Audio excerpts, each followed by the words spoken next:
শুধুমাত্র বিবাহের আলোচনা শুরু হইল।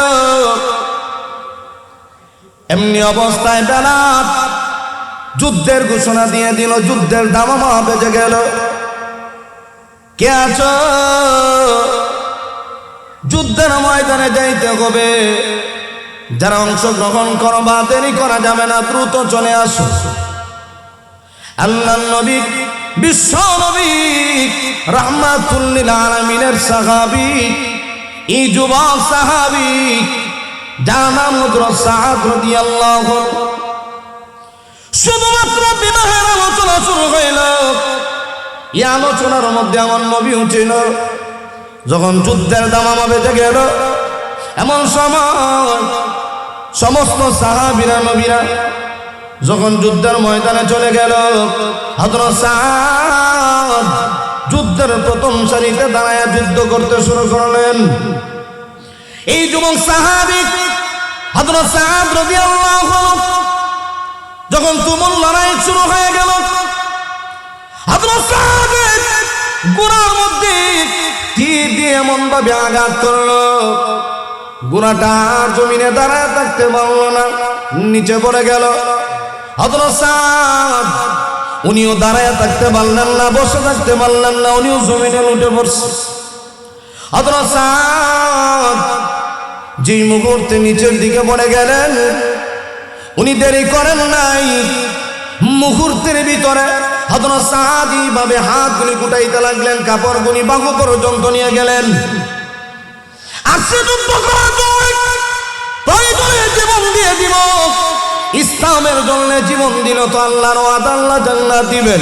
সুবহানাল্লাহ জোরে খান। হযরত সাদ রাদিয়াল্লাহু আনহু যখন এইভাবে বাহু পর্যন্ত হাত কাপড়গুলি উঠায় নিলেন, আল্লাহর নবী দেখে বললেন, আল্লাহর নবী সাদের কাছে গিয়ে বললেন, আরে সাদ, তুমিও কি যুদ্ধের ময়দানে চলে আসছো? হযরত সাদ কয়, ইয়া রাসূলুল্লাহ, ইয়া হাবিবাল্লাহ, আল্লাহর নবী গো, আমার মা বাবা আপনার প্রতি কুরবান হোক, আমি যুদ্ধের ময়দানে চলে আসছি। বিশ্বনবী রাহমাতুল লিল আলামিন বলি, ওরে সাদ, ভালো করে শুনে নাও, আমি নবী তোমাকে বলি, এই যুদ্ধের ময়দানে যদি শাহাদাত বরণ করো, মরতে দেরি হবে, জান্নাতের ভিতরে ঢুকতে দেরি হবে না। আমি নবী সুসংবাদ দিয়ে দিলাম। যখন এই সুসংবাদ হযরত সাদের কানের মধ্যে দেওয়া হইল, হযরত সাদ ঈমানি পাওয়ার আরো বেড়ে গেল।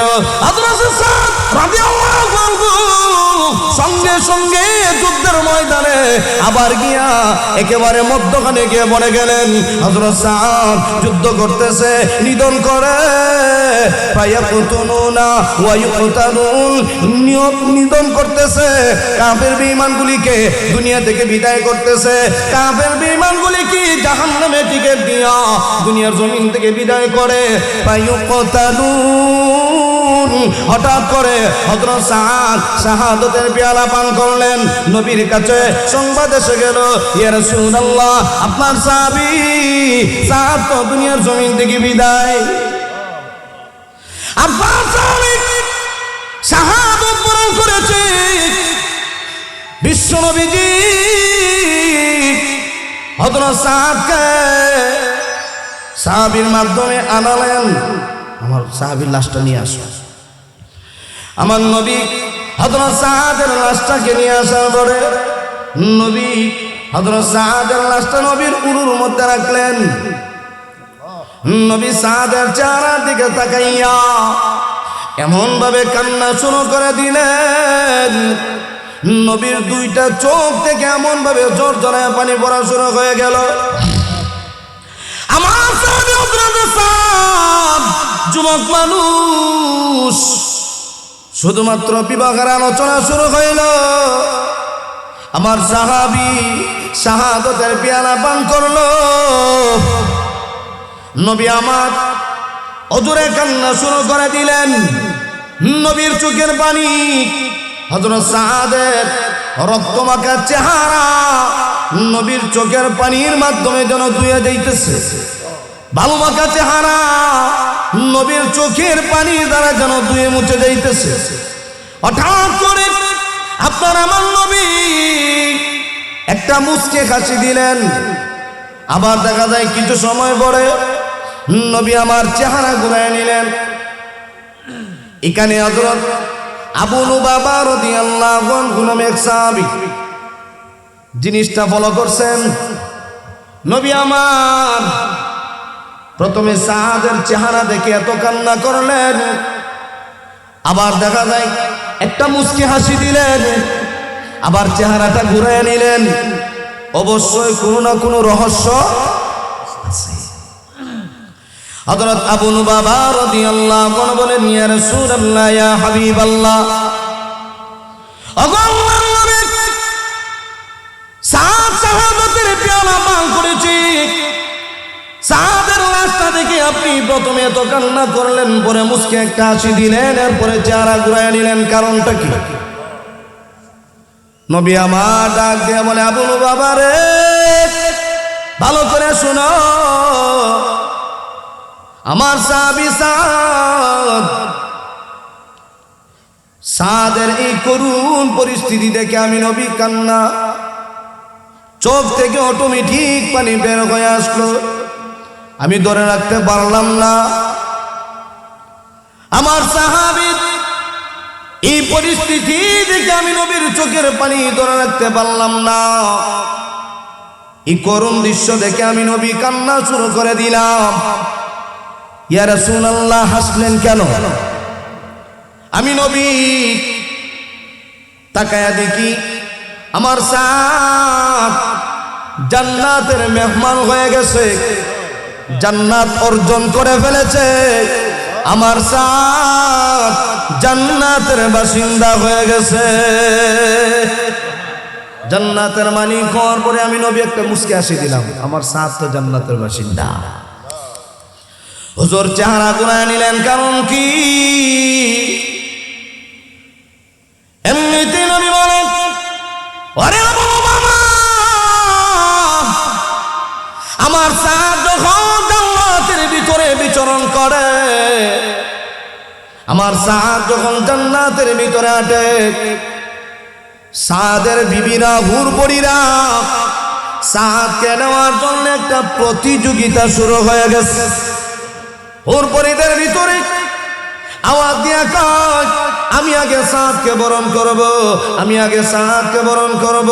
হুর পরিদের ভিতরে একটা প্রতিযোগিতা শুরু হয়ে গেল। এইভাবে যখন প্রতিযোগিতা শুরু হয়ে গেল, দৌড় আরম্ভ করে দিল। যখন দৌড়তে লাগলো, হঠাৎ করে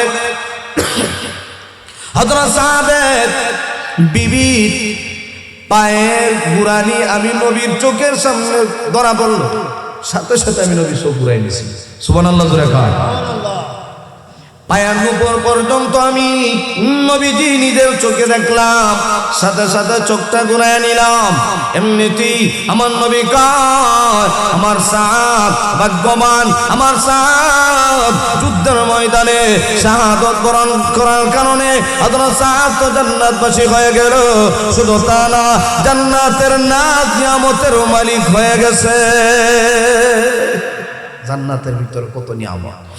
في جنة عالية قطوفها دانية فهو في عيشة راضية।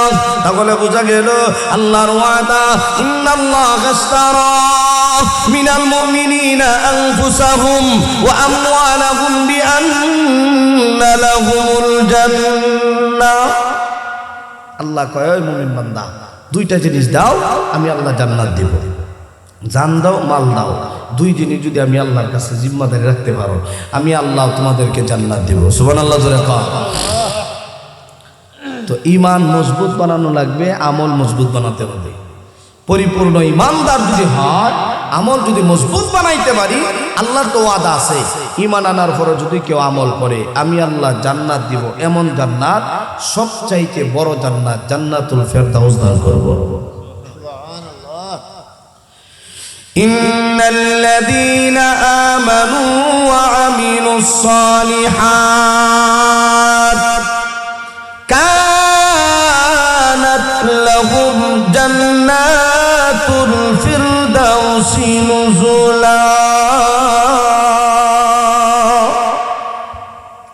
ঈমান আনার পরে যদি কেউ নেক আমল করে আমি আল্লাহ ওই বান্দাগুলির জান্নাতুল ফেরদাউসের মেহমান বানায় দেব। কানাত লাহুম জান্নাতুল ফিরদাউসি নুজুলা। সাহাবীরা শুধুমাত্র এই জান্নাতের আশায় জীবন দিয়েছেন তো ঠিক, মাল আল্লাহ রাস্তায় দিয়েছেন, আল্লাহ রাস্তায় মালও দিয়েছেন, জীবনও দিয়েছেন। তাদের কাছ থেকে, তাদের এই কথাগুলি থেকে আমাদের শিক্ষা নেওয়া দরকার। তাদের মতো আমাদের ঈমানটাকে মজবুত বানানো দরকার। হায়রে, তারাও তো মানুষ ছিল, আমরাও তো মানুষ। তাদের ঈমানের হাল কি আর আমাদের ঈমানের হাল কি? তারা মৃত্যুরে ভয় পায় না, আর আমরা মৃত্যুকে ভয় পাই। তুহফাতুল মুমিনিল মউত, মৃত্যু তো মুমিনের সবার জন্য একটা হাদিয়া হিসাবে, হাদিয়া। দুনিয়াটাই হলো শুধুমাত্র একটা পার্টিশন। দুনিয়া থেকে বিদায় হয়ে গেলে হয়তোবা আপনার আমার জন্য দুইটা জায়গা, হয়তো জান্নাত না হয় জাহান্নাম।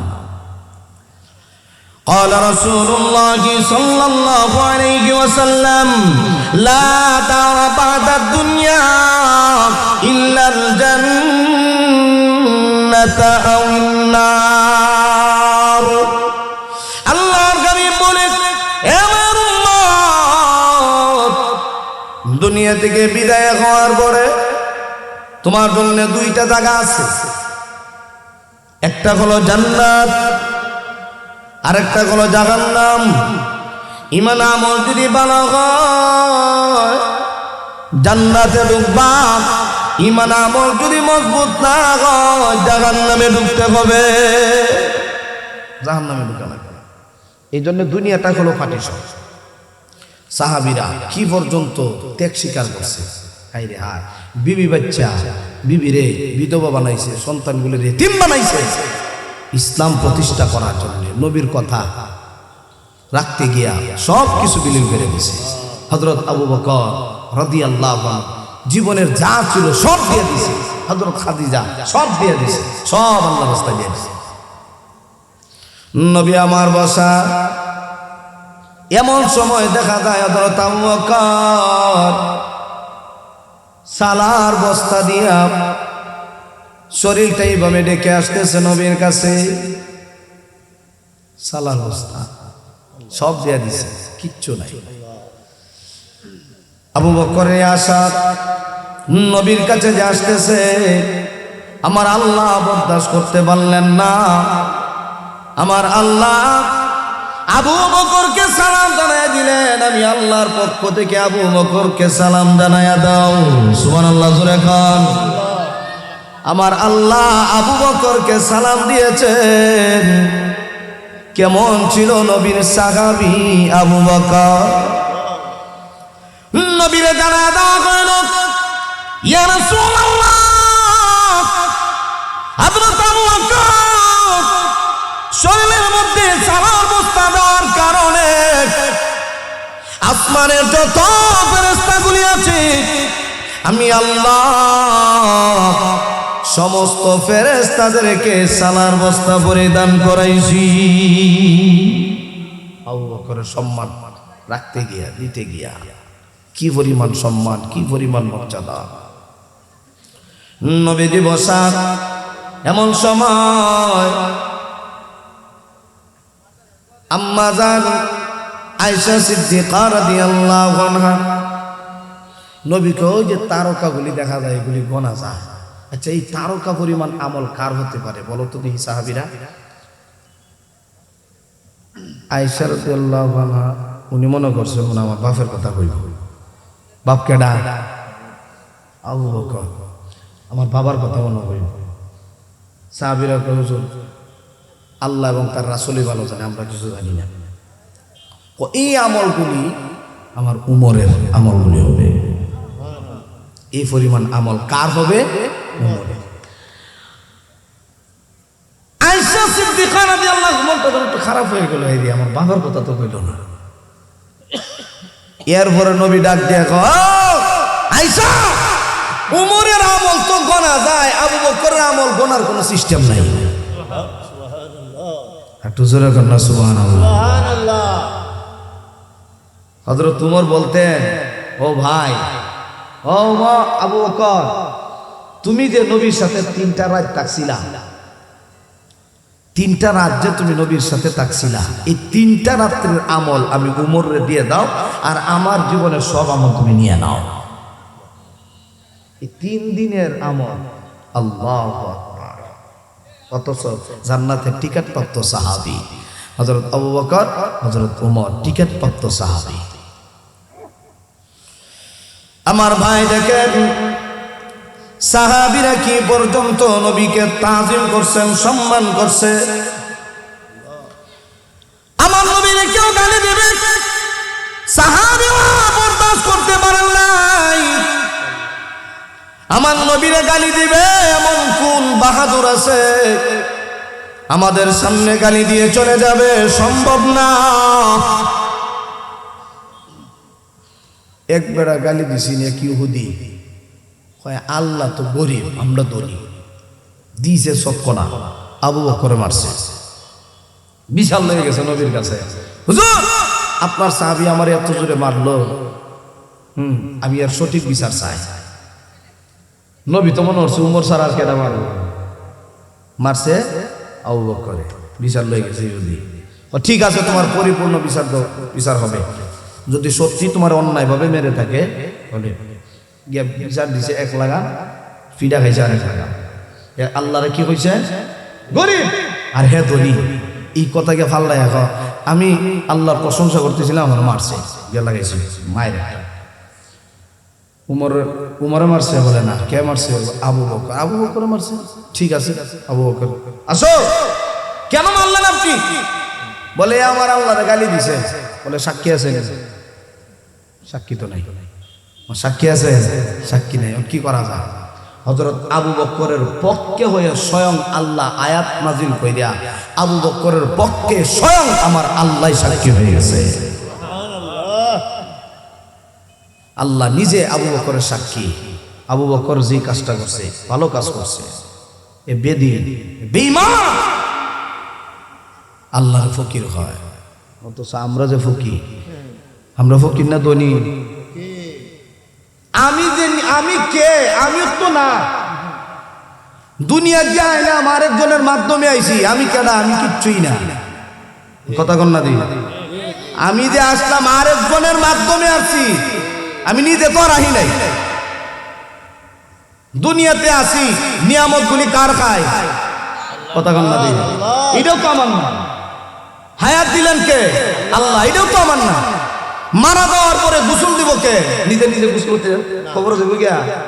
গোসল দিব আরেকজন। কবরে দেওয়ার পরে কবরে শোয়াইব কে? আরেকজন। হিসাব চাওয়া হবে, জব দে, তখন না হিসাব। দুনিয়ার কি করছো না করছো। আচ্ছা,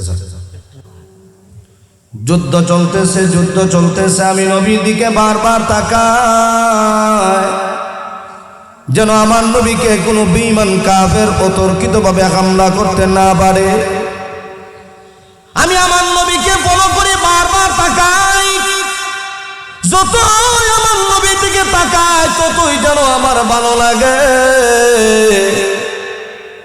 আবু উবাইদা আব্দুল জাররাহ কয় যুদ্ধ চলতেছে, এমন সময় আমি তাকায় দেখি একটা বেঈমান তরবারি হাতের মধ্যে নিয়া আমার নবীরে মারার জন্য দৌড় দিয়া গাইল। আমি আমার স্থান ছেড়ে দিয়া দৌড়ায় আমার নবীর সামনে গিয়ে দাঁড়ায় গেলাম। এই বেঈমানটা আমার নবীকে মারতে পারে নাই। প্রথমবার আমি তারে ছেড়ে দিলাম, কোনো কিছু বলি নাই। আমি আমার স্থানের মধ্যে চলে গেলাম।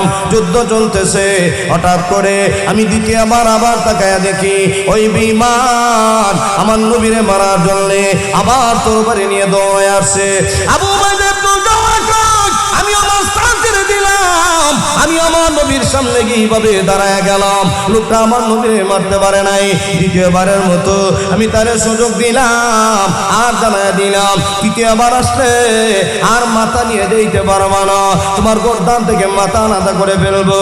এই লোকটা চলে গেল। আমি বলে দিলাম লোকটা আমার বড় কাছের মানুষ, এরপর আমি তারে দ্বিতীয়বারের মতো সুযোগ দিলাম। আবু উবাইদা আব্দুল জাররাহ কয় আমি আমার স্থানের মধ্যে দাঁড়ায় আছি। এমন সময় আমি লক্ষ্য করি ওই লোকটা আমার নবীর আঘাত করার জন্য এবার এমন টার্গেট নিয়ে এসেছে, হয়তোবা সে মরবে আর না হয় আমার নবীকে দুনিয়ার জমিন থেকে বিদায় করে দিবে। আবু উবাইদা ইবনুল জাররাহ কয়, এই লোকটা তরবারি নিয়া যখন খাপ থেকে তরবারি বের করলো আমার নবীর আঘাত করবে। আবু উবাইদা ইবনুল জাররাহ কয়, আমি আমার তরবারিটা বের করলাম, খাপ থেকে যখন বের করছি, বের করার পরে আমি যখন তার গর্দানের মধ্যে আঘাত করব, আশ্চর্য ব্যাপার, আমি তাকে দেখি আমার হাতের মধ্যে তরবারি নাই, কে যেন টান দিয়ে নিয়ে গেল। হঠাৎ করে বিমানের শরীরে এমন সজোরে একটা আঘাত করেছে, গর্দান থেকে মাথাটা 40 হাত দূরে গিয়ে চিৎকার করছে। যখন যুদ্ধ শেষ হয়ে গেল, নবীজি বললেন, আমার সাহাবীরা বিমান কাফেরগুলি বড় বড় লিডার যারা জাহান্নামে টিকিট পায় জাহান্নামে চলে গেছে, এইগুলির লাশ একত্রিত করো। লাশগুলি যখন একত্রিত করতে শুরু করলেন, সাহাবীরা একজন সাহাবী নবীর কানের মধ্যে সংবাদ দিল, ইয়া রাসূলুল্লাহ, একজনের বডি পরা আছে কিন্তু মাথা নাই, তার দেহর সাথে মাথা নাই, মাথা খুঁজে পাওয়া যায় না। নবীজি বললেন, মাথা খুঁজে বের করো আর গর্দানের মধ্যে লাগায়া দাও, তাহলে চিনা যাবে। কিছু সময় পরে সাহাবী বললেন, ইয়া রাসূলুল্লাহ, মাথা পাওয়া গেছে, 40 হাত ধরে গর্দানের সাথে লাগায়া দাও। লাগায়া দেওয়ার পরে দেখা যায় এই লোকটা আর কেউ নয়, এই লোকটাই হইল আবু উবাইদা ইবনুল জাররাহর জন্মদাতা পিতা। হাইরে সর্বনাশ, ছেলের হাতে বাবা কোন, এটা আবার কোন ধর্ম, এটা আবার কোন ইসলাম ধর্ম? বাবার হাতে ছেলে কোন লাগাইছে উনি। আর বেঈমান কাফেররা তো সুযোগ পাইলই মিছিল শুরু করে দেয়, দেখছো এটা বলে ইসলাম, এটা বলে ইসলাম, মোহাম্মদ এবং তার দলবল। বাপের হাতে ছেলে, ছেলের হাতে বাবা কোন হয়ে গেছে, এটা কেমন ধর্ম? এটা টিটকারি হয়। এক পর্যায়ে আমার আল্লাহ কয়, নবী আমার মন ঘাবড়াবেন না, আবু উবাইদা ইবনুল জাররাহ যে কাজটা করছে এটা সত্যিকার একজন মুমিনের কাম। সুবহানাল্লাহ বলেন, মুমিনের কাজ। লা তাজিদু কওমান ইউমিনুনা বিল্লাহি ওয়া বিল ইয়াউমিল আখির ইউআদ্দুনা মান হাদ্দাল্লাহা ওয়া রাসূলাহু। আবু উবাইদা ইবনুল জাররাহ সম্পর্কে আমার আল্লাহ আয়াত নাযিল করে জানায়া দিয়েছে, নবী আমার আবু উবাইদা যে কাজটা করেছে এটা একজন ইমানদারের কাজ, একটা মুমিনের কাজ। লা তাজিদু কওমান ইউমিনুনা বিল্লাহি ওয়া বিল ইয়াউমিল আখির। আপনি এমন কোন ইমানদার খুঁজে পাবেন না যারা আল্লাহ এবং তার রাসূলকে বিশ্বাস করে, আখিরাত বিশ্বাস করে, আল্লাহ এবং তার রাসূলের বিরুদ্ধে কথা বলে, হয়তোবা তার ভাই হবে, অথবা বাবা হোক, অথবা বন্ধু বান্ধব হোক, নিকট আত্মীয় কেউ হোক, পাড়া প্রতিবেশী কেউ হোক, নবী এবং আল্লাহর বিরুদ্ধে যদি কেউ কথা কয়, ওই ইমানদার বাবাকেও সাথ দিতে পারে না, ঠিক কিনা? আবু উবাইদা ইবনুল জাররাহ যে কাজটা করছে এটা একটা মুমিনের কাজ। শুধু তা না, যুদ্ধ যখন শেষ হয়ে গেল, বছর ঘুরতে না ঘুরতে এখন তারা প্রতিযোগিতা শুরু হয়ে গেছে, কেমনে মারণ যা তাদের ভিতরে। রেডিও, আমি রেডিও, প্রতিশোধের আগুন দাও দাও করে জ্বলতেছে, প্রতিশোধ নিব। তারা একটা এমন কৌশলে তারা বৈঠক করছে যে এই বছর, গত বছর তো আমরা নেতা যা আছে সবে মারি নিছে, এই বছর মোহাম্মদ এবং তার সঙ্গী যারা আছে তাদেরকে মারতে হইব। মারবো কেমনে? বলে উহুদের ময়দানে যাইতে হইব, গিয়া তাদেরকে আঘাত করব। তারা যখন প্রস্তুতি নিয়ে উহুদের ময়দানের দিকে আসতেছে, আল্লাহ নবীরে জানাই দিয়েছেন, নবী আপনি যুদ্ধের জন্য প্রস্তুতি গ্রহণ করেন। ফায়াকুতুলুনা ওয়া ইউকতালুন, যুদ্ধের জন্য প্রস্তুতি গ্রহণ করুন। ইউকাতিলুনা ফি সাবিলিল্লাহ। সত্যি সাথে আমার নবী 1000 বাহিনী তৈরি করলেন। ও আমার সাহাবীরা, উহুদের যুদ্ধে যেতে হইব, ইসলামের জন্য জীবন দিতে হইব। কারা কারা রাজি? বলে আমরা সবাই রাজি, চলো। সফর শুরু হয়ে গেল। কিছু দূর যাওয়ার পরে দেখা যায় 300 মুসলমান, মুনাফিক মার্কা মুসলমান ওরা নাই, কিছু কেউ কেউ হুজুর আমার পেটে ব্যথা, মাথা ব্যথা, হাঁটু ব্যথা, বিভিন্ন অজুহাত দেখায়। এরা মুনাফিক হইতেছে। গেছে গা 300 রয়েছে 700 মুসলমান সাহাবীরা। আমার নবী কয়, ও আমার সাহাবীরা মন ঘাবড়ায়ও না, ইন্নাল্লাহা মা'ানা, আল্লাহ আমাদের সাথে আছে, টেনশন নাই, চলো যুদ্ধের ময়দানে যাব। নবী আমার নিজেই সেনাপতির দায়িত্ব পালন করতেছে। ওদের ময়দানে নবী যখন চলে গেলেন, 50 জন সাহাবীকে আলাদা করে নিলেন, 650 জন সাহাবীকে আলাদা করলেন, আর শুধুমাত্র 50 জন সাহাবীকে নবী আলাদা করে নবী জানায়া দিলেন, ও আমার সাহাবীরা শোনো, তোমরা তীর নিক্ষেপের জন্য বড় পারদর্শী, তোমরা তীর নিক্ষেপ করতে পারো। আমি তোমাদেরকে ওই যে একটা রুমা পর্বত আছে, সুরঙ্গ পথ, পিছন দিক থেকে যেন কোনো বেঈমান মুসলমানদের উপর আক্রমণ করতে না পারে, ওই রুমা পর্বতে তোমরা যাও। এই রুমা পর্বতে তোমরা দাঁড়াইবা, যেন অতর্কিতভাবে বেঈমান আক্রমণ করতে না পারে। আমার 50 জন সাহাবীকে আল্লাহ কবি রুমা পর্বতে দিয়ে দিলেন, আর জানায় দিলেন, ও আমার সাহাবীরা, যুদ্ধের ময়দানে সাহাবীদের জয় হোক অথবা পরাজয় হোক, যুদ্ধের জয় হোক অথবা পরাজয় হোক, তোমরা স্থান ছাড়বা না। এইভাবে তোমরা দাঁড়ায় থাকবা, যেন অতর্কিতভাবে তোমাদেরকে হামলা করতে না পারে। এই পর্যন্তই তাও। আসসালামু আলাইকুম। ও ভাই, দেখেন সাহাবীদের ঈমানি পাওয়ার। আব্দুল্লাহ ইবনে জুবাইর রাদিয়াল্লাহু আনহু রাস্তা দিয়ে বের হইলেন। এমন সময় তাকায় দেখেন একদল মানুষ রাস্তা দিয়ে হেঁটে যাইতে পারে না। মানুষগুলি দাঁড়ায় আছে, রাস্তার মধ্যখানে দাঁড়ায় আছে। সাহাবী জিজ্ঞাসা করলেন, কি কইল, কেন দাঁড়ায় আছো? যাওয়ার কোনো ব্যবস্থা নাই। মানুষগুলি রাস্তার মধ্যে ভাগ বসা, বাঘের বয়ে কেউ রাস্তা পার হতে পারে না। আব্দুল্লাহ ইবনে জুবাইর কয়, আমার একটু সুযোগ দাও, আমি বাঘের কাছে যাব। বাঘে কেন মানুষকে কষ্ট দেয়? আল্লাহ তো তার নামে ঢাকা জঙ্গলের ব্যবস্থা করে রাখছে, রাস্তার মধ্যে কেন মানুষকে কষ্ট দেয়? আব্দুল্লাহ ইবনে জুবাইর বাঘের কাছে গিয়া কানের মধ্যে ধরে বললেন, হে বাঘ, এখানে তোর জায়গা না, তোর জায়গা হলো জঙ্গলে, এখানে কেন বসা আছো? মানুষকে কেন কষ্ট দাও?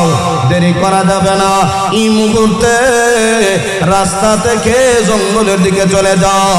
কিতাবে লেখা হয়, আব্দুল্লাহ ইবনে জুবাইর বাঘকে বলতে দেরি হয়েছে, মুহূর্তের ভিতরে জঙ্গলে যাইতে দেরি করে নাই। কথার হাওয়া। এই জন্য রে বাবা, সাহাবীরা কি পরিমাণ আল্লাহ এবং তার রাসূলের আনুগত্য করছে, এমনি তো আল্লাহ তাদেরকে সম্মান বাড়ায় দেন নাই। আল্লাহ রাব্বুল আলামিন আয়াত নাযিল করে জানায়া দেয়, নবী, এই আয়াতের মর্ম হলো এটা, এই আয়াতের মর্ম হলো এটা। আপনার সাহাবীদেরকে শোনায়া দেন। আল্লাহর হাবিব রাহমাতুল লিল আলামিন সাহাবীদেরকে নিয়ে বসা। এমন সময় জিবরাইল জিবরাইল আগমন করছে। ইয়া রাসূলুল্লাহ, আল্লাহ একটা আয়াত দিয়ে পাঠাইছেন, লান তানালুল বিররা হাত্তা তুনফিকু মিম্মা তুহিব্বুন। আয়াতটা যখন পাঠানো হইল, নবীরে বলা হইল, বোঝানো হইল, আল্লাহ জানায়া দেয়, ওগো আমার হাবিব, আপনার সাহাবীদেরকে জানায়া দেন, যার কাছে যে জিনিসটা সবচাইতে আপন, যার কাছে যে জিনিসটা সবচাইতে প্রিয়, এটা যেন আল্লাহ রাস্তায় খরচ করে দেয়।